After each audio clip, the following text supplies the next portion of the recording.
Assalamualaikum warahmatullahi wabarakatuh. Alhamdulillah, salatu wassalamu ala rasulillah Muhammad ibn Abdillah wa ala alihi wa ashabihi wa mawalaha wa ba'd. Faya ayyuhal hadirun ittaqullaha haqqa tuqatih wa ta'atih wa la tamutunna illa wa antum muslimun. Alhamdulillah, kita masih ada di dalam suasana Idul Adha. Mudah-mudahan kebahagiaan yang Allah berikan kepada kita menambah rasa syukur kita kepada Allah Subhanahu wa taala. Dan hari ini adalah hari tasyrik terakhir. Mudah-mudahan apa yang menjadi ibadah kita di awal-awal bulan Dzulhijjah ini diterima oleh Allah Subhanahu wa taala dan meningkatkan derajat kita di sisi Allah Subhanahu wa taala sebagai orang yang bertakwa. Amin ya Allah ya Rabbal alamin. Salawat dan salam kita curahkan kepada panutan alam Rasulullah Muhammad sallallahu alaihi wasallam, kepada keluarganya, sahabatnya, tabi'in, tabi'in, dan mudah-mudahan kita selalu setia terhadap sunnah-sunnahnya dan juga kita termasuk orang yang mencintai dan melaksanakannya. Amin ya Rabbal alamin. Hadirin jamaah rahimakumullah, kita masih melanjutkan tentang bab azab kubur dan insyaallah kita akan melanjutkan bahasan kita di minggu kemarin. Bismillahirrahmanirrahim. Ruya dan diriwayatkan an Abdul Hamid bin Mahmud al-Maghuli, diriwayatkan dari Abdul Hamid bin Mahmud al-Maghuli. Qala, beliau berkata, kuntu jalisan inda Ibni Abbas radhiyallahu ta'ala anhuma. Suatu ketika aku duduk bersama dengan Ibnu Abbas radhiyallahu anhu. Fa'atahu qaumun, kemudian datang kepada beliau, kepada Ibnu Abbas radhiyallahu anhu, sekelompok orang. Faqalu, kemudian berkata, kharajna hujjajan wa ma'ana sahibun lana. Kemudian kami melaksanakan ibadah haji, kata orang-orang ini, dan bersama kami ada seorang sahabat. Hatta intahayna ila hayyi dzatis sifah, kemudian kami sampai kepada suatu tempat yang bernama Dzatus Sifah. Famata, kemudian di tempat itu sahabat kami ini meninggal dunia. Fahayyana lahu, kemudian kami siapkan segala rupa pulasara itu sahabatnya ini ketika melaksanakan ibadah haji ini.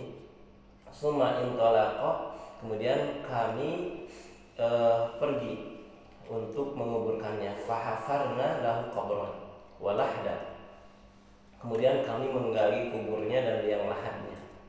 Fa idza nahnu bi aswada qad mala'a lahda, ketika kami menggali kuburannya ini kami kaget. Kenapa? Karena ternyata di dalam kuburnya ini, di dalam kuburan yang kami gali ini, bi aswada qad mala'a lahda, yani al-hayyata, ternyata di dalamnya itu ada ular-ular yang hitam. Ketika digali, bayangannya wah mungkin ini sarang ular, kami salah menggali gitu ya. Ya, kemudian digali, ketika digali itu ternyata di dalamnya ada ular hitam. Fataroknahu, kemudian ketika sudah digali, wah ini di dalamnya ada sarang ular. Kemudian kami tinggalkan yang kami gali ini. Fahafarna lahu fi makanin akhar, kemudian kami gali lagi di tempat yang lain. Fa idza nahnu bi aswada qad mala'a lahda, ternyata di tempat yang kedua kami gali, kata orang ini, ya, ada juga ular yang sama gitu. Ular yang sama. Fataroknahu, maka kami tinggalkan yang kami gali yang kedua ini. Fahafarna lahu sadisan, kemudian kami cari tempat ketiga untuk menggali kuburnya orang sahabat kami ini.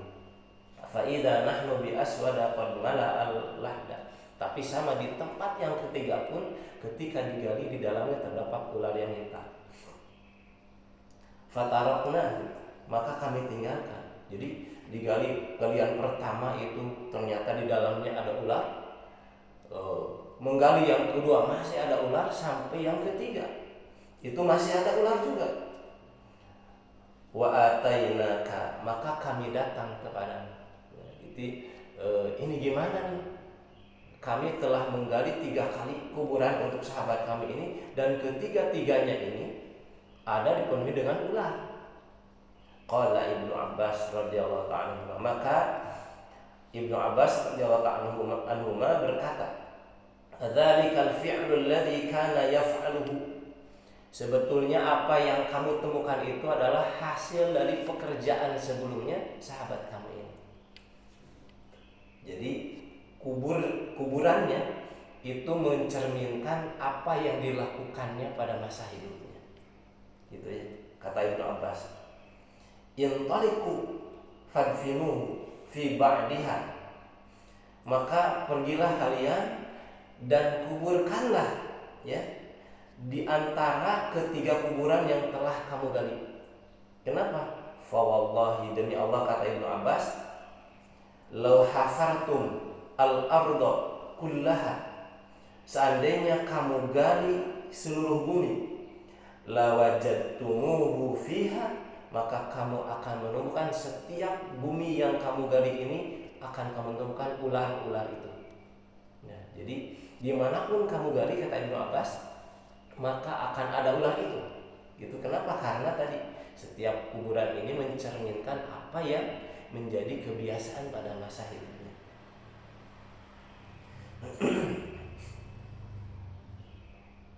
Fa akhbiru qaumahu, maka beritahukanlah kepada kaumnya. Artinya kabari kaumnya bahwa dia telah dikuburkan di salah satu tempat kuburan yang tadi digali itu. Qala, maka berkata orang ini, berkata Abdul Hamid tadi, fangtalaqna, maka kata kaum itu, kami pergi, fadafannahu, maka kami kuburkan sahabat kami itu fi ba'diha, di antara salah satu 3 kuburan yang telah digali. Berarti dikuburkan beserta dengan ular yang ada di dalamnya. Falamma raja'na, ketika kami kembali kepada rumah kami, atayna ahlahu, kami datangi keluarganya, bimata'in lahu kana ma'ana, kami serahkan harta ditinggal yang beserta kami, kata kaum ini. Fakulna li imra'atihi, kemudian kami bertanya kepada istrinya, maka nalahu min amalin, apa sih sebenarnya kebiasaan dari suami ini ketika hidupnya ini, apa kebiasaannya? Qalat, kemudian berkata istrinya, kana yabi'u ta'ama, suamiku ini, kata istrinya, ya, berjual beli makanan, yakni hintoh, al-hintoh, yaitu gandum. Suamiku ini jual beli gandum, gitu ya. Wa kana ya'khudhu kulla yawmin qadra qutihi, setiap hari dia mengambil makanannya ini dari yang akan dijualnya, gandum yang akan dijualnya ini, sebanyak apa yang akan dimakannya. Summa ya'ridu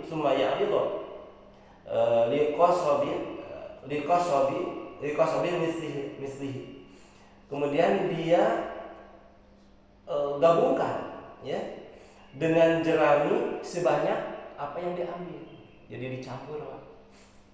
Kalau di kita mah tukang beas, sebenarnya tukang beas yang nggak jujur ditambah pasir kan gitu ya, supaya berat gitu ya. Ditambah apa? Kalau ini gandum ditambah dengan jerami kecil. Waminal kabarah, dari jerami yang serpihan kecil, yakni idan ta'am, yaitu serbuk gagang jeraminya itu dicampur gitu ya. Mengganti apa? Mengganti dari yang dia ambil. Jadi dia ambil setengah gandumnya untuk makan dia, kemudian diganti gandumnya ini dengan serpihan jerami, gagang-gagangnya gitu ya, kotoran-kotorannya. Fayulqihi, kemudian dicampur fihi, di dalam gandum tersebut. Nah, jadi ini apa? Ketidakjujuran ya, ketidakjujuran. Qala al-faqih, berkata Imam Al-Faqih Abdullah Al-Marqani rahimahullah ta'ala, Fi hadhil khabari, dalam kabar ini, dalam khabar ini, dalam hadis ini, dalilun, menjadi petunjuk ala anal khiyanata, bahwa sesungguhnya khianat, ketidakjujur itu sababun li'adzabil qabri, menjadi sebab dari disiksanya seseorang di dalam kuburnya. Maka kemarin di bahasan sebelumnya, ketika seseorang ingin terbebas dari azab kubur, dia harus memulazamahkan, membiasakan 4 perkara dan menjauhkan 4 perkara. Ya, masih ingat Pak? Apa saja 4 perkara itu? Yang pertama menjaga sholat, mahfadzatus sholat, ya, kemudian sedekah, kemudian membaca Quran dan memperbanyak tasbih. Ya, kemudian yang apa yang harus dijauhi? Yang pertama berbohong, yang kedua khianat, ini bahasannya. Ya, yang ketiga namimah, mengadu domba, ya. Dan yang keempat apa kemarin Pak? Yang paling sering terjadi pada laki-laki, yaitu dari kencing, ya, dari air seni, air kencing. Harus bersih kita ketika berhadas dari air kencing. Maka kata beliau, inilah salah satu sebab seseorang disiksa dari azab kuburnya karena adanya khianat, ketidakjujuran. Kalau sekarang banyak sekali Pak, ya. Makanya di antara rumus gagahnya Abdurrahman bin Auf adalah bagaimana dia jujur ketika berdagang. Kalau jeruknya agak asam, ya asam aja bilang, jangan ini mah manis. Bahkan dicampur antara yang manis sama yang asam. Yang diambil yang manis ini dicoba dulu nih, manis kan pada dicoba. Ya itu khianat juga. Ya. Atau kalau dulu tukang beas, ya, kalau tukang beas yang pakai sepeda kalau dulu, ya, itu biasanya di takaran 1 liternya itu bisa dinaik turunkan, ya, dinaikin gitu, jadi kayak penuh. Ada karet, ada pernya, jadi ditekan ke atas. Ya, ketika sudah ditumpahkan, dibiarkan, dia kelihatan seperti penuh. Nah ini bahaya. Kenapa? Karena ada kisahnya seseorang yang memang berkhianat atau tidak jujur ketika jual. Bahkan di dalam surah Al-Mutaffifin, ya, disebutkan bagaimana ketika dia menjual ingin dikurangi, ketika dia beli ingin dilebihkan. Kalau memang untuk orang lain dikurangi, kalau untuk dirinya dia pengen dilebihkan. Dan termasuk juga salah satunya biasanya ibu-ibu Pak, ya. Kalau jual beli itu, ya, kalau beli bawang misalkan mang saparapat atau saos gitu, ya, ketika sudah kartu tambahan mang bari ngarawu gitu, ya. Itu kalau si emangnya ridho nggak jadi masalah, kalau si emangnya tidak ridho, tambahnya itu banyak sekali. Makanya ada salah satu tukang jualan dukuh tuh, ya, nyoba 2 halal, lebih dari 2 haram, ya. Nah, mungkin ada orang yang ketika nyobanya itu lebih dari 2 gitu. Jadi ngabisin, belinya belum tentu jadi, tapi nyobanya lebih banyak gitu, ya. Makanya nyoba 2 halal, lebih dari 2 haram. Ini untuk apa? Ya, untuk menjaga. Karena khianat ini salah satu yang menyebabkan seseorang diazab kubur. Fakana fi ma ra'awna ibratun lil ahya'i, maka dari apa yang kita perhatikan, dari apa yang kita lihat, menjadi pelajaran untuk orang yang hidup.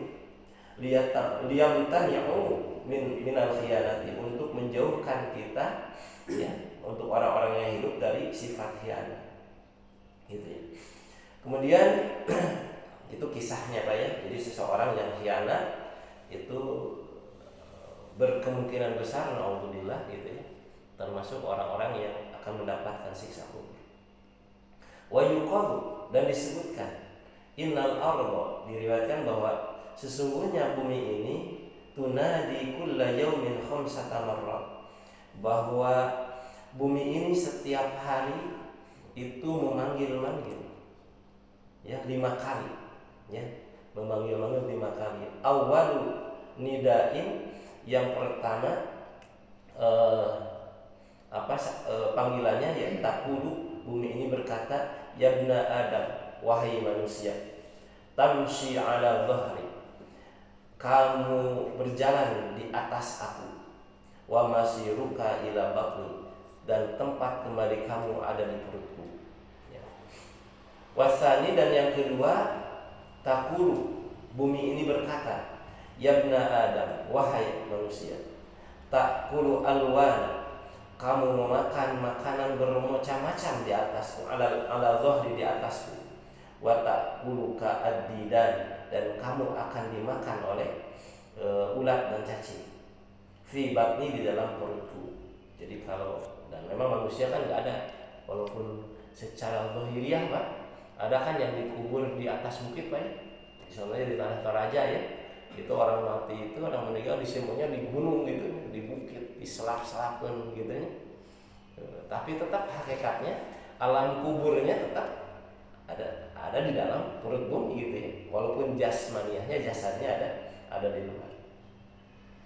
Kemudian kita makan segala macam di atas bumi, dan kita akan menjadi makanan. Tapi naudzubillah, mudah-mudahan kita tidak termasuk orang yang dimakan oleh didannya, oleh ulat cacing yang ada dalam tanah. Mudah-mudahan Allah jaga kita, haramkan kita dari rusaknya jasad kita dalam kubur ya. Karena ciri kebahagiaan seseorang adalah bagaimana Allah jaga jasmaniah kita, jasad ini, dari dirusaknya di dalam perut bumi.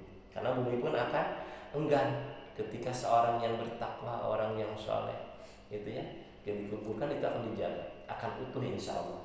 Sebagaimana para syuhada, orang-orang yang mati syahid, itu masih utuh sampai hari ini, tidak akan dirusak oleh makhluk-makhluk yang ada di dalam tanah, dan juga bumi akan menjaga. Wasalisu, dan yang ketiga, takulu, bumi ini berkata, ya bna Adam, wahai manusia, tadhaku ala dhahri, kamu tersenyum di atas aku, fasaufa tabki fi batni, maka kamu bakal menangis di dalam perutku. Warabi'u, dan yang keempat, takulu, berkata bumi, ya bna Adam, wahai manusia, tafrahu ala dhahri, kamu berbahagia di atasku, fasaufa tahzan, dan kamu akan sedih, fi batni, di dalam perutku. Wal khamisu, dan yang kelima, takulu, bumi berkata, ya bna Adam, wahai manusia, tuznibu, kamu berbuat dosa, ala dhahri, di atasku, fasaufa tu'adzibu fi batni, maka kamu bakal diazab di dalam perutku.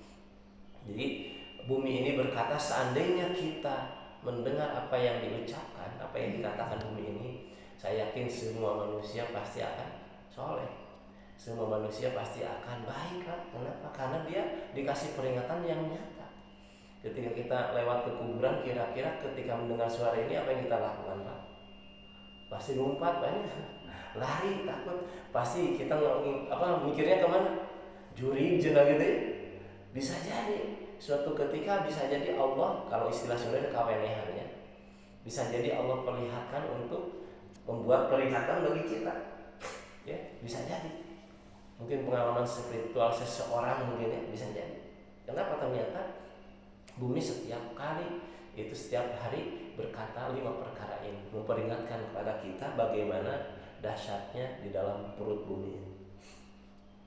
Waruya, dan diriwayatkan an Amr bin Dinar, dari Amr bin Dinar, qala, beliau berkata, kana rajulun min ahlil Madinati, ada seseorang dari penduduk Madinah, lahu ukhtun fi nahiyatil Madinah, dia punya salah seorang saudara perempuan di pesisir atau di pesisir Madinah, di kampung Madinah.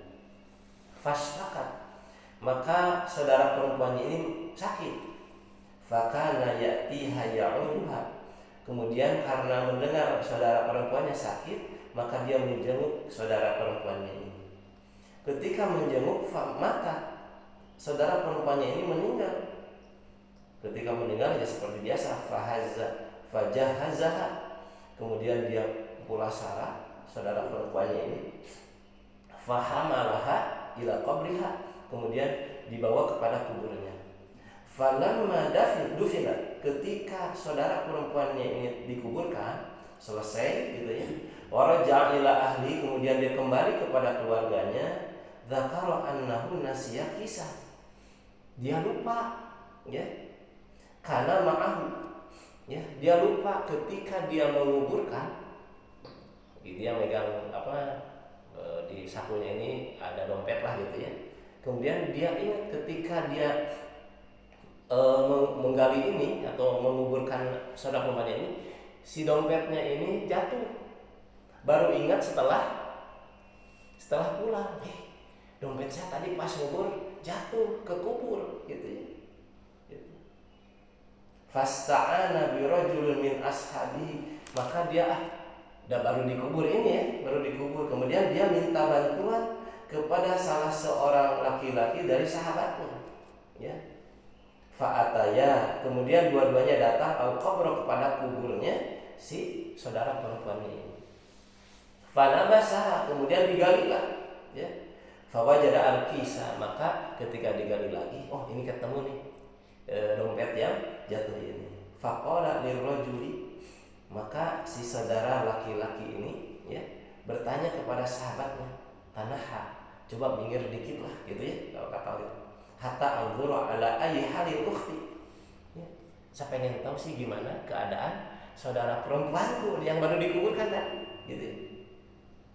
Farafa'a ba'dha ma kana 'alal lahdi, maka kan kalau yang lah itu ada tutupnya, Pak, ditutup. Nah, kemudian ketika teman yang menggalinya ini minggir, kemudian dia angkat salah satu atau sebagian dari apa yang menutupi liang lahatnya. Fa idza al-qabru musta'ilun nar, ketika dia buka ternyata dia kaget, apa yang terjadi? Keluar api yang menyala. Dibuka, ada api keluar. Fasawa, kemudian dia tutup, kaget ya. Padahal ternyata api yang menyembur, mustahil benar. Ya. Kemudian faraja ila ummi, kemudian dia tutup lagi kuburnya dan kembali kepada ibunya. Faqala, kemudian si saudara laki-laki ini bertanya, akhbirini amma kanat ukhti. Kalau itu mah masih kebiasaan si teteh kalau dia perempuan, kakak perempuannya, ya, apa yang dia lakukan si teteh semasa hidupnya sih? Karena kan dia sudah jauh ya, sudah masing-masing gitu ya, kadang berkunjung, kena sakit, ketika meninggal dunia, kemudian dipulasara, kemudian dikuburkan. Ketika sudah dikuburkan, baru saja dikuburkan, dia ingat bahwa dompetnya jatuh, digali. Ketika digali, penasaran apa yang terjadi. Ketika dibuka salah satu penutupnya, ternyata keluar api yang menyala di dalam liang lahatnya ini. Kemudian ditanya, mah, apa sih kebiasaan si teteh ini? Ya. Faqalat, kemudian menjawab ibunya, walima tas'al an ukhtika, kenapa kamu nanya saudara perempuan kamu? Wa qad halakat, padahal dia sudah meninggal dunia. Qala, kemudian menjawab saudara laki-lakinya ini, fa akhbirini, kabarkan kepadaku wahai ibu, ya. Pokoknya mama nggak diceritakan oleh anak laki-lakinya ini. Pokoknya mah ceritakan kumaha kebiasaan saudara perempuannya ini. Faqalat, maka ibunya berkata, kana uhtuka tuakhirus sholata, kebiasaan saudara perempuan kamu adalah suka mengakhir-akhirkan sholat, ya. Makanya kemarin di bahasan sebelumnya ya, muhafadzatus shalah, menjaga sholat termasuk syarat waktu-waktu sholatnya dijaga. Jangan sampai waktu duhur tarikh asar gitu ya, melakukan sholat asar tarikh maghrib gitu ya, waktu sholat subuh tarikh duha gitu ya. Jadi jangan sampai mengakhiri sholat.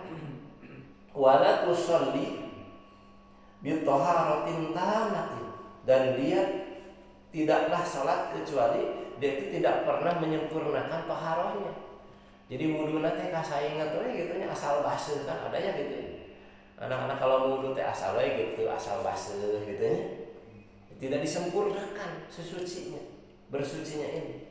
Wudunya ini tidak disucikan. Jadi pertama di akhir-akhir sholat, kemudian yang kedua selain di akhir-akhir sholat juga tidak menyempurnakan wudunya gitu ya. Wa ta'ti fi abwabil jirani idza namu, kemudian dia suka mendatangi pintu-pintu tetangga, rumah tetangga, idza namu, ketika mereka tidur.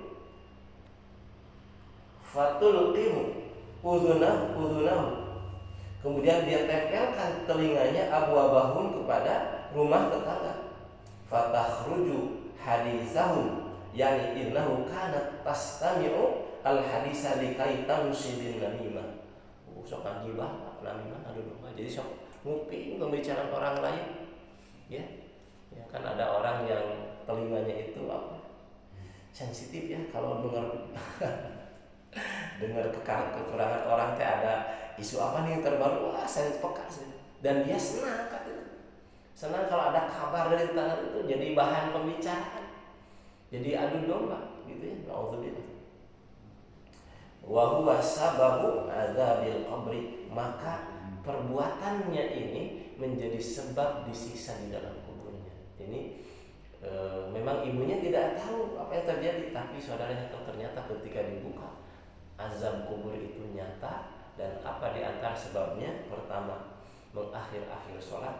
Yang kedua, tidak menyempurnakan wudu saat sholat, ya karena mungkin dia dianggap tidak sholat. Karena saat di antara sahnya sholat adalah wudu yang sempurna. Maka di kitab-kitab fikih biasanya bab yang pertama adalah bab miyah. Di kitab Bulughul Maram yang pertama adalah tentang air.